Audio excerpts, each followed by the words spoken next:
And I'm going to drink my drink during this. Oh yes, go ahead. So I might need to put a little bit more extra stuff in it Yeah. for flavor. Yeah. Today is March 24th, 2022. My name is Joe Todd, and this is an interview with Dr. Harris Moreland in Bartlesville, Oklahoma. Sir, where were you born? San Angelo, Texas. San Angelo, Texas. Tom Green County. When's your birthday? July 13. What year? Do you want the year? Yes. God, you're so personal. 1940. 1940. Who is your father? J.B. Moreland, initials only. And your mother? Wanda What was her maiden name? Atwell, A-T-W-E-L-L. Moreland. A-T-W-E-L-L. You go through school in San Angelo? No. Moved from San Angelo when I was 5 to Austin, Texas. Why'd you move to Austin?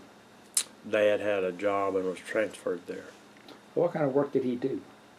He was an office manager for Southern Union Gas Company. Okay. And you went through school in Austin? All the way. Graduated high school what year? 1958. 1958. In your schooling, who was your favorite teacher? Oh, my 10th grade biology teacher, Edna Boone. Edna Boone. Mm-hmm. Why was she your favorite? I was interested in science and in biology, and she sponsored the biology club for the students there. Mm-hmm. And she also helped students with science projects, and I wanted to do a science project. And she said she'd help me. You play sports? Not really. I have played, but I've been asked not to play. No, of all of them, probably tennis was the best. Yeah. Bowling. Mm-hmm. What did you do for recreation in Austin in high school? Goodness. When I was going through high school, there was only one high school there. Mm-hmm. So you had students from all over town. And after school, they were all dispersed. And I guess guys played football and basketball and the usual things. But I can't think of any particular sport or activity they did. A lot of us had after school jobs. I had a paper route. What was the name of the high school? Stephen F. Austin. Stephen F. Austin. Okay.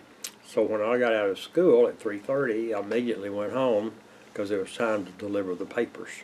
Mm-hmm. And then by the time I got through doing that, it was about 5 o'clock. When did they build all the dams on the Colorado River there? You know, Lake Travis is there and all that. When did they build all those? They were built when we moved to Austin in 46. Okay. Yeah. They built them, I think they're about, I don't know, at least 3 or 4 dams there, and it was to dam the river up back of the way, and some of them helped provide electricity and flood control, water supply. What did you do after high school? College, University of Texas. Yeah, from 58 to 62. You majored in? Majored in biological sciences.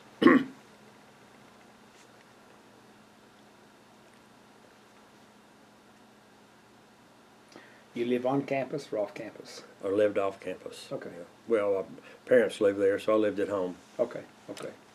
Mm-hmm. And what year did you get your degree? 62. 62. What did you think when Kennedy and Johnson was elected? You know, Lyndon Johnson, vice president. Well, Texas was a LBJ country, and I registered to vote when I was 18, and I registered as a Democrat because I was in Texas. Kennedy was elected, I don't remember what year, 60? He was elected 59. 59? 60 took off at 61. 61, Yeah. And I don't know that I really had any big thoughts about it at all. I liked Kennedy much better than I liked Johnson. But I was also caught up in school and applying to medical school, and I didn't pay much attention to it. Where were you when Kennedy was assassinated?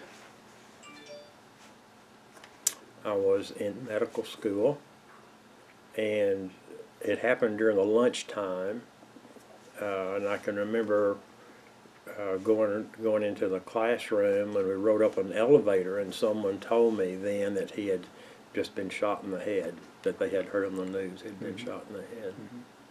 What did you think when you heard this? Unbelief, disbelief, yeah.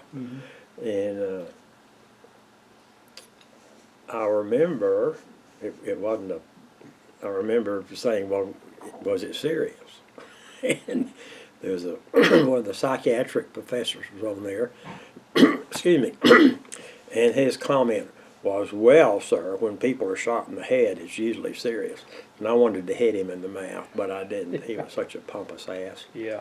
And but anyway, Yes. you could be shot in the head and have a glancing blow. You don't know it's bad or not. The stupid guy. He obviously needed mental help himself. Yeah. So then Johnson became president. And Johnson became president, and he was a role model for me. He was a hero. I liked him. I was probably, I don't know how old I was, 24 maybe, 25 at the time, and he attracted people that age. Where'd you go to medical school?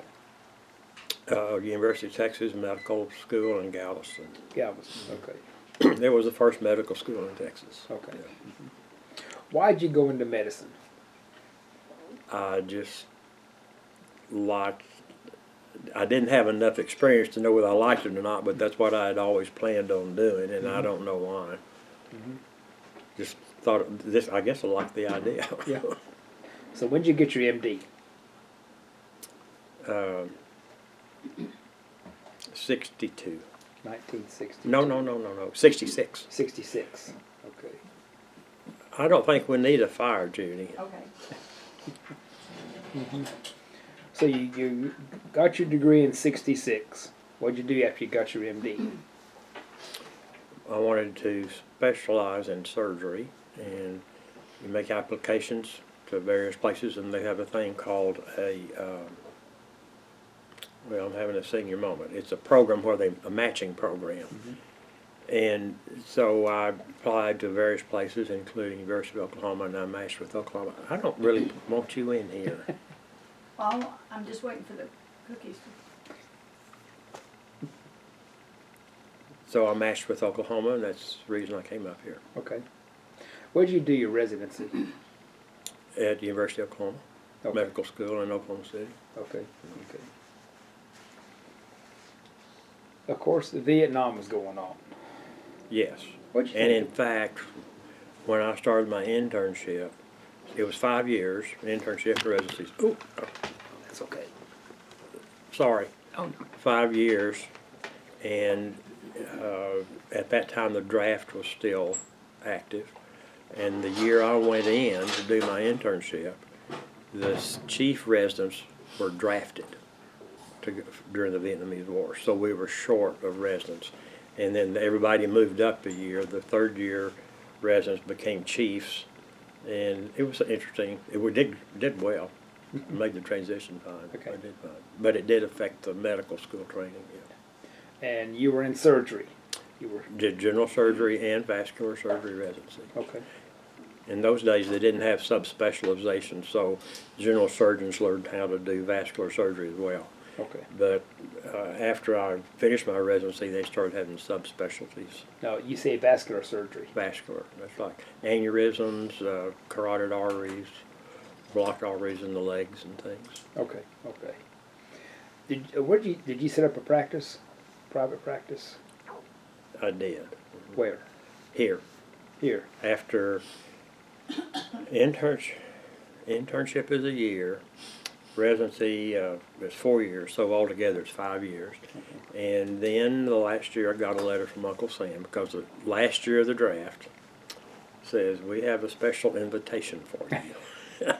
Well, I didn't want to be drafted like the other chief residents were, because if you leave in the middle of your training, it's hard to come back. Yes.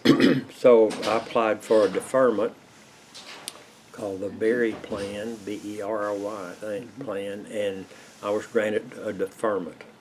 So that meant that they would allow me to finish my residency, but then I automatically would be drafted when I finished. Okay. So, So when were you drafted, officially drafted? 1971. 1971. Well, I'm sorry, I'm having trouble with my dates. So 60, 66, 65, 67. 67. Okay. Now, what type of did you go through a training period when you were drafted? I say yes. When I tell people about it, they just laugh and say there wasn't any training program. I was drafted in senior year of residency. Judy and I got married, and then we went to San Antonio, Fort Sam Houston. My brother was career Army, and so I volunteered for the Army, and we volunteered for 3 years, and they sent us to Okinawa, and And what did you do in San Antonio? San Antonio was where I went to basic training, and it was almost 8 weeks worth. Okay. What did you do in basic training? Well, I've been reading Scott's, and I didn't interview, and I didn't do any of that stuff. But we went to class. We went to classes. We did go out to Fort Bliss or Camp Bliss and crawl on our bellies, and they fired blank shots. I hope they were blanks over our head. The most fun thing was learning how to use a compass, because I've heard of compasses and I thought they were magic. And so what they did, they sent us out with a compass and an orange, and they sent us out at 5 o'clock in the evening and told us to go back. It took us all night long to get back where we were. So that orange was very tasteful. It kept us going. But I learned to trust compasses after that. Yes, And, yes. Now, what type of classes did you have in basic training? I don't remember. Okay. I can remember, but they're not. It was how to wear the uniform and how to button your buttons and how to fix your gig line and Yes. how to polish your shoes and how to salute. And of course, all the doctors in there would carry the briefcase in the right hand, and all the other guys at Sam Houston would come up and salute you, so you hit yourself with your briefcase. But Now, when you went in, of course, being a doctor, were you commissioned when you went in? what's that mean? Or were you an officer when you Yes, went in? yes. I went in as a captain, but when I got to Fort Sam Houston, I was promoted to a major. Okay. So you went through basic training as a captain? Yes, Okay. Okay. I think that's correct. And then I became a major, which upset my brother, who had spent over 20 years in there. It took him a long time to become a major. But So they gave us credit for the 13 years in college and yes. school. Tell me about your drill instructors in basic. I don't know. None of them impressed me very much. They were, I don't know how to answer that because I really don't remember. Yeah. Now, were you going through medical training, or was it just regular Army basic? It was, welcome to the Army, this is how we do it. Yes. Filling out forms and doing this and being at places certain times. The most unusual instruction we were given that I thought was strange was, you do not socialize with people of lesser rank than you. And I never understood that. Because I'm not that way. And then when we were in Okinawa, the corpsmen, you become close friends with the corpsmen and everything in there, and you'd want to have parties and invite them over. but we were told you can't do that. And I kind of halfway understand now because I had a corpsman come up and want to borrow money from me. Yes. So basic lasted 8 weeks. After basic, where did you go? Okinawa. Okinawa. How'd you travel to Okinawa? In Judy's two-door white Mustang. We drove from here, from Oklahoma City, and took the scenic route through California up Highway 1, and had a good time. That was our honeymoon, Yes. so to speak. We didn't have one other than that. Yes. And we had a good time and landed in San Francisco, and we left from Travis Air Force Okay. Base. So you flew to Okinawa. We flew to Okinawa. Now, did Judy go with you? Yes. Okay. We volunteered for 3 years, primarily for that reason. Okay. Why did you volunteer for Okinawa? Did you volunteer for Okinawa? I was first received a letter for Vietnam, and I started. I didn't. My brother had been to Vietnam twice, on two different deployments over there, and we had just been married about 6 months, and frankly, I didn't want to go. And so I called up the major in Washington, D.C., and I can't think of his name right now, and said, you know, I'll go to Vietnam if I really need to, but I'd rather not go. My brother's been there twice, and I had volunteered to stay for 3 years, which kind of gives you a little advantage if you stay in an extra year to have some effect on what appointments you get, assignments you get.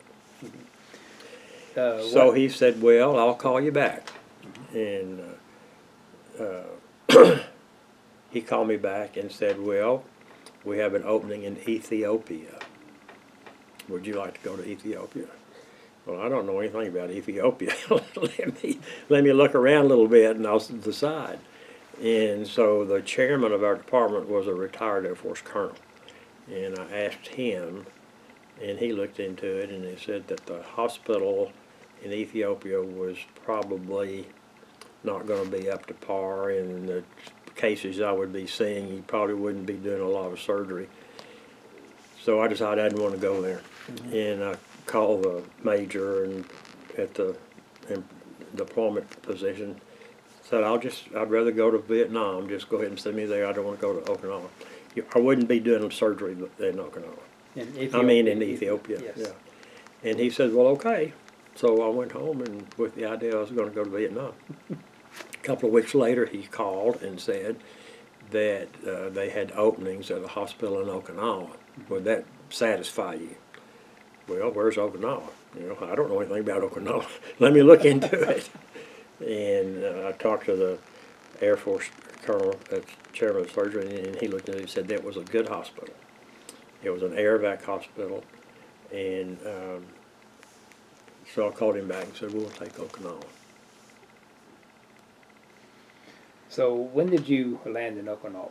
Do you recall? 71. It was probably September. Okay. I'm gonna guess. Yeah. Okay. What hospital were you assigned to? It was called Camp Cue, K-U-E. And at the time, Vietnam was still going on, and Okinawa was managed and, quote, governed by the United States. It was like a republic or something like that, sort of like Guam and Puerto Rico. And it was managed by the Army. Now, after Vietnam was over, the Navy took over. But during my time there, all three years, it was Army. So it was an Army hospital. And Okinawa, in addition to being the Battle of Okinawa, World War II, one of the largest battles during the war, and they still had a big, heavy military presence there. In addition to the military presence, there was a Navy base, an Army base, and Air Force. And it had a large Air Force base there. The spy planes, can't think of the name of I can't remember what they're called right now, but What, the U-2? no, after that. Okay, after that. It's a big black looking plane, and it flew Mach 5 or something, I don't know. But B-52s were there. There was a B-52 base as well. So they would fly out and go to Vietnam. And the hospital was an airvac hospital. They'd patch up the wounded in Vietnam, and then they'd fly them to us. But in addition to all the military presence, there were like over 100,000 American civilians in Okinawa. So the American military hospital served as a medical source for them as well. Okay. What did you do in Okinawa? Operated as much as I could. These were what, troops from The Vietnam? troops and the local civilians, not the American civilians. So you worked, so you treated American civilians. Yes. Did you treat any civilians from Okinawa, the local people? Only in emergency situations if they couldn't find help. Okay. Yeah. Okay. But we tried to maintain a relationship with the Okinawan physicians, but there was a strong language barrier. So Okay. What type of cases did you handle, the troops in Vietnam? What? most of them were orthopedic injuries, and I wasn't an orthopedist. I handled gunshot wounds, hand grenade wounds, burns, and trauma from the island, but most of the injuries were war wounds. Yeah. How did this affect you, treating these soldiers? You kind of have a way to turn it off. The burns were the ones that got me, and I wound up being in charge of the burn unit over there. But you just have to turn it off. And so, it bothered me for a couple of minutes when I was first checking the patient over, but then you realize you got a job to do here, do it.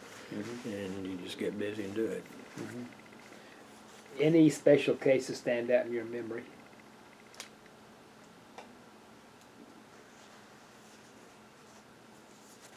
A couple of young kids, 18, 19-year-old, that died.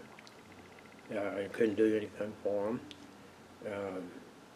A burn that was badly burned, and there was not going to be any hope for him. A guy who was a contract pilot with the military who flew planes over Laos was shot down, and they sent him to us, and he had phosphorus burns all over his body, and that was a mess. And his parents, or his dad anyway, was so concerned that he flew over here from the States, flew to Okinawa, which was helpful. And so we were able to nurse him through that. And that was the first time we used hyperbaric chambers for burns. What kind of chamber? Hyperbaric, where you increase the oxygen content, because it helps with wounds and wound care and stuff. Now I say we, meaning me. People were using them; they were just becoming popular at the time. But it took a long time for it. We've got one here now, hyperbaric chamber. It took a long time for them to get popularized. Where did you live, on post or off post? We lived off base or off post, Army's post, for about 6 to 8 months, and then we moved on base and we loved living off base. You got a feel of the culture, and it was. I shouldn't say it, but we had a good time in the Army. I always feel bad when I ask the veterans to stand up because I had a good time. I feel guilty. But then we moved on base, primarily because there's an Okinawan group over there, and I can't think what they're called right now, but they are wanting the Americans to leave. And it wasn't particularly the Japanese government, but the Okinawan still had some semblance of its own government. The Okinawans are Chinese, they're not Japanese. And they were, every now and then, some young soldier guy would do something he wasn't supposed to do, and he'd raise heck and trouble, and then they'd have not a riot, but have a parade and carry flags and stuff, and we want you to leave. Plus, we probably had half of the land in Okinawa Island, and they were wanting that land. What was the reaction of the local people in Okinawa to you? Most of them liked us. They really did. We were their economy. You know, they're very important that we were there. Mm-hmm. But at the same time, they were wanting us to leave. Money talks. Yes, yes. And you were in Okinawa 3 years? Yes. What's your most vivid memory of Okinawa?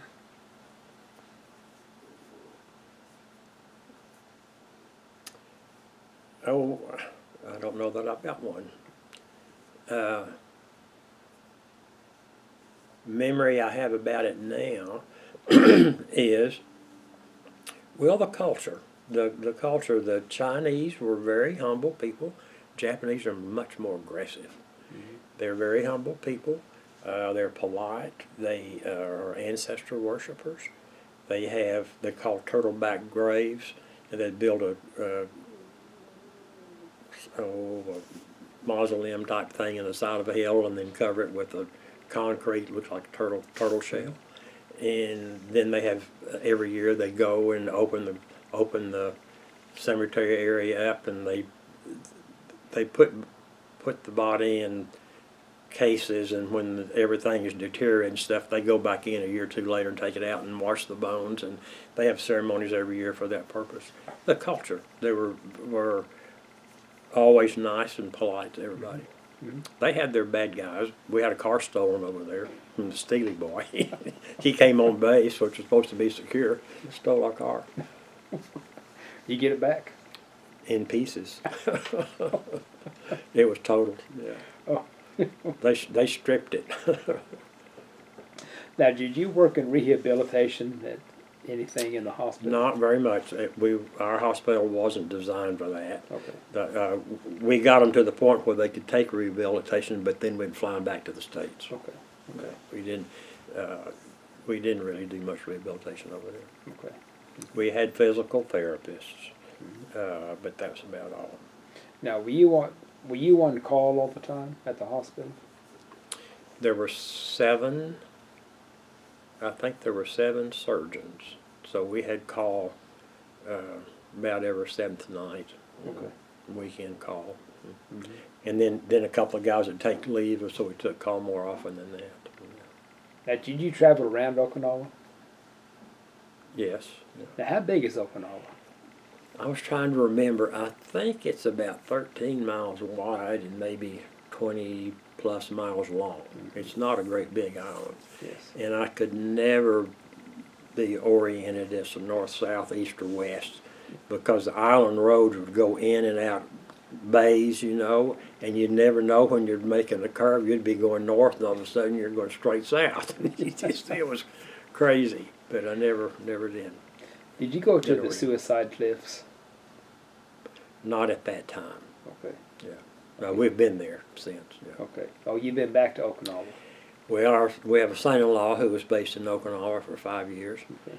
We left Okinawa in '74, and I'm not sure when he went over there, but it was like probably 20 years later. Okay. And you were asking me about the vivid memory. This is one I have developed since leaving Okinawa.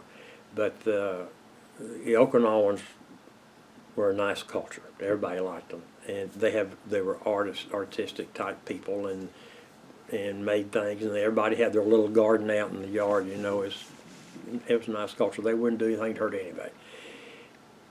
While we were there last year,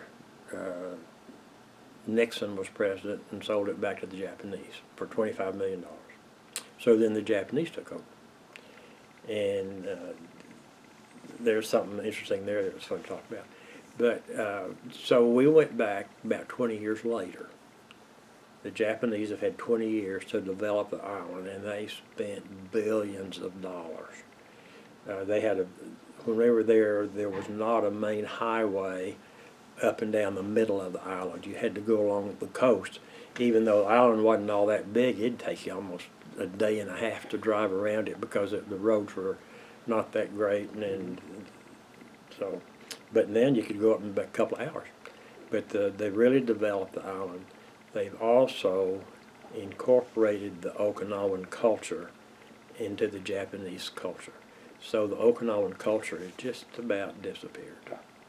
It's sort of like the Native American Indians here and other people. Yeah, they're trying to keep the Native Indian culture alive, and it's having more and more difficulty doing that. But to see a culture when it was thriving and everything, and then to go back and see how it's not deteriorated, but it's just worn out due to attrition, I think. Okay. It just died off. Okay. Anything about the hospital that you worked at? Hospital was good. It was a military hospital, and it was well equipped. We had 4 operating rooms. We had a physical therapy department with all the bath, the senior moment tubs that you clean burn patients in and things, but they don't use that technique anymore. They don't. No. So, and we could do some vascular surgery there, but not much. We did not have a neurosurgeon. That's one case I remember. Air base, Naha, what's the air base over there? Kadena Air Base. Some young military guy was drunk or something, and he shot an 8-year-old girl in the head. And checked her over. She needed to have her head operated on. Well, I'd done 3 or 4 months of neurosurgery, but I wasn't a neurosurgeon. And so there wasn't anything to do except do it. It was their only chance to get in there and stop the bleeding and remove the blood clots. So we did, but she didn't make it. Yeah. Yeah, so I remember that case, but it wasn't top of the list. Did you come back a changed person? Well, I was so good when I left, I couldn't be any better when I got back. So I'm kidding you. I don't know. I think so. Well, I don't think I was changed. Yeah. I really don't. I didn't like things that I saw, but that's the way the world is. Yes. You know, you just accept it and go on. And how many years were you in the Army? 3. 3 years. Now, being an officer. Now, one of the things I didn't like was the bureaucracy of the military. Now, I tell you, didn't make sense half the time. Why? What? Well, you had people trying to tell you what to do that didn't know what they were doing themselves.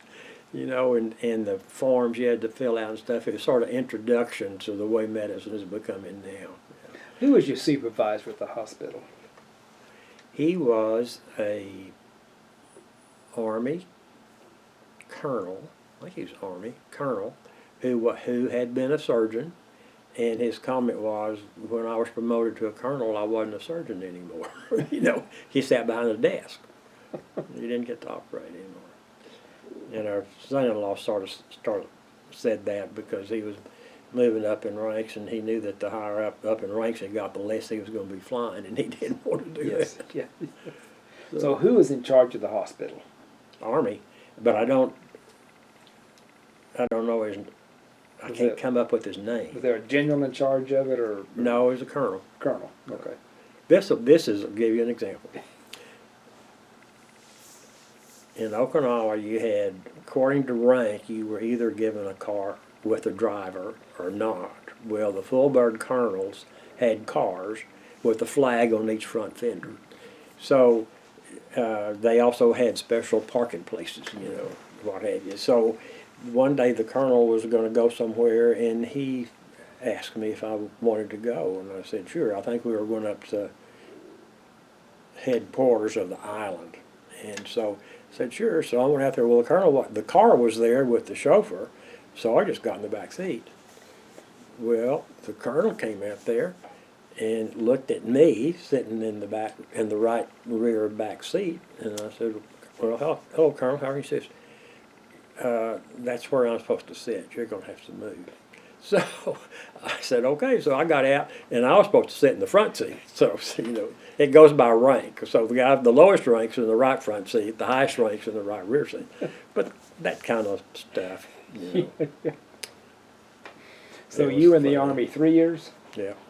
Now, did you get a discharge, or did you resign your commission? I guess my tour of duty was up, so I Okay. was just discharged. Okay. You know, I didn't resign. There wasn't anything to Okay. resign. Yeah. And you came back to, When I was in training in Oklahoma, University in Oklahoma City, there were some residents there.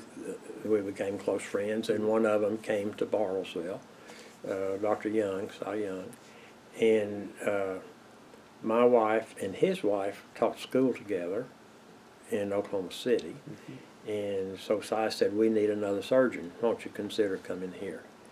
So I was in Okinawa, and you can't find a job when you're living overseas and the jobs are all back home. You know, I wrote several letters. I grew up in Austin, wanted to go back to Austin, and wrote several letters without any sort of luck because they didn't know me, and they had medical schools in Austin to take people from to fill their jobs. So we came to Bartlesville, and glad we did.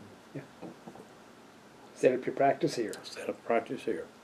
Been here ever since. Been here ever since, yeah. Mhm. Been here 47, 48 years. Yeah. Would you join the Army again?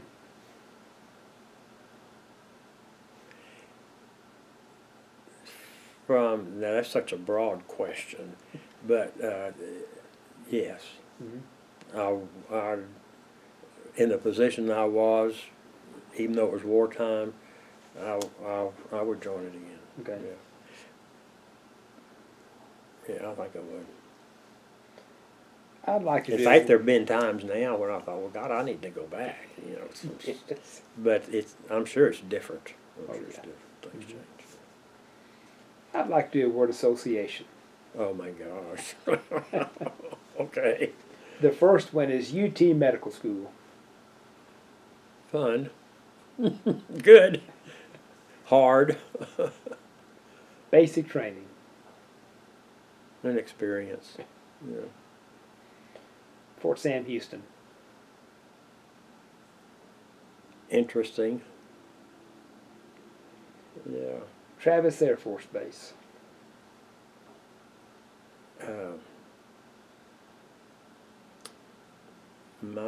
I can't. This is hard to put a word to it. You know, military, Yeah. because my exposure was to drive on a bus with other doctors and get on the airplane and leave.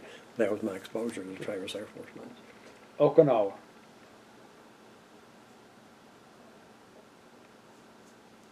A good memory. Fun. Yeah. John Kennedy.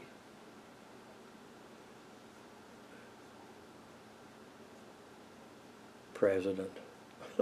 Young. Lyndon Johnson. I better keep quiet.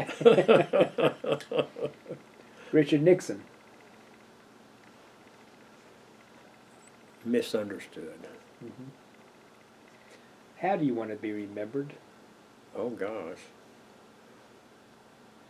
This is a good old guy. Anything else you want to talk about? No. Where'd you meet your wife?